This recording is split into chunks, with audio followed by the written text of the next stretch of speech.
Halo, kami dari kelompok 4 yang beranggotakan saya sendiri Muhammad Bintang Saputra Saya Sabrina Rata dan Saya Dewi Rasma. akan memaparkan materi tentang energi potensial. Energi konservatif dan impuls. Saksikanlah animasi berikut. Kita masuk pada materi yang pertama, yaitu energi potensial. Energi potensial adalah energi yang mempengaruhi benda karena posisi atau ketinggian benda. Energi potensial ada beberapa macam, yaitu energi potensial gravitasi, energi potensial pegas, dan energi potensial listrik. Energi potensial gravitasi merupakan perubahan energi yang dipengaruhi oleh adanya gravitasi bumi, di mana energi potensial dipengaruhi oleh massa benda, gravitasi bumi, dan ketinggian benda. Untuk membuktikan hal tersebut, kita melakukan beberapa percobaan. Percobaan dilakukan dengan menjatuhkan suatu objek dengan massa dan pada ketinggian tertentu. Pada percobaan pertama, dilakukan dengan dua benda dengan massa yang berbeda, yaitu 10 kg dan 20 kg. Berdasarkan hasil percobaan, pada benda pertama memiliki energi potensial sebesar 1960 Joule, sedangkan pada benda kedua memiliki energi potensial sebesar 3920 Joule. Ini membuktikan bahwa massa benda mempengaruhi energi potensial suatu benda. Pada percobaan yang kedua, dilakukan dengan ketinggian yang berbeda, yaitu pada ketinggian 20 meter dan 30 meter, dengan massa benda yang sama. Berdasarkan hasil percobaan, pada benda pertama memiliki energi potensial sebesar 1960 Joule, sedangkan pada benda kedua yaitu 2940 Joule. Ini membuktikan bahwa ketinggian juga mempengaruhi energi potensial suatu benda. Itu saja untuk energi potensial. Kita lanjut ke materi berikutnya. Baiklah, di sini saya akan melanjutkan materi kelompok kami, yaitu gaya konservatif. Pada sebuah gaya, usaha yang digunakan untuk memindahkan sebuah objek dari posisi awal di A ke posisi akhir B tidak bergantung pada jenis lintasan yang ditempuh, melainkan hanya bergantung pada posisi awal dan akhir saja. Contoh gaya konservatif di antaranya ada gaya gravitasi, gaya pegas, dan gaya listrik. Kemudian kita masuk pada contoh dari gaya konservatif. Di sini ada anak yang sedang bermain bola. Besar usaha untuk memindahkan benda A ke B dirumuskan. WAB sama dengan MG dalam kurung HB kurang HA sama dengan MG dalam kurung H kurang 0 sama dengan M kali G kali H. Kemudian, besarnya usaha untuk memindahkan benda B ke A dirumuskan WBA sama dengan MG dalam kurung HA kurang HB sama dengan MG dalam kurung 0 kurang H sama dengan minus M kali G kali H.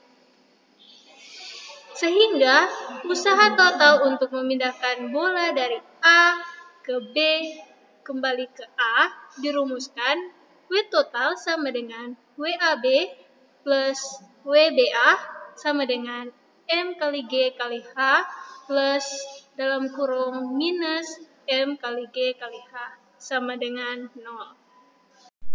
Berikut adalah sebuah bola rugby. Sebuah gaya eksternal dikenakan pada bola yang menyebabkan bola melambung ke kanan. Kali ini kita akan mempelajari transfer gaya pada bola ketika bersentuhan dengan gaya eksternal. Proses ini berlangsung dalam durasi yang sangat singkat. Anggap saja di permukaan bola rugby dipasang alat ukur gaya, sehingga kita bisa mengetahui besarnya gaya yang diterima oleh bola setiap detiknya. Jika digambar dalam sebuah grafik, bentuk kurva antara gaya dan waktu berbentuk mirip dengan lonceng terbalik. Yang dimaksud gaya di sini adalah gaya yang diterima oleh bola. Anggap saja di sana terdapat titik T1 dan T2. Sebelum T1, nilai gaya adalah 0, artinya gaya eksternal belum menyentuh bola. Pada saat T1, nilai gaya masih 0, namun kali ini gaya eksternal tepat menyentuh bola. Setelah T1, nilai gaya menanjak dengan drastis, sehingga mencapai nilai tertentu. Saat ini bola telah menerima gaya namun masih belum bergerak. biasanya bola mengalami deformasi bentuk. Selanjutnya, nilai gaya turun drastis hingga mencapai 0. Bola mulai bergerak, namun masih bersentuhan dengan gaya eksternal. Bentuk deformasi sudah mulai berkurang pada saat T2. Inilah gaya adalah 0.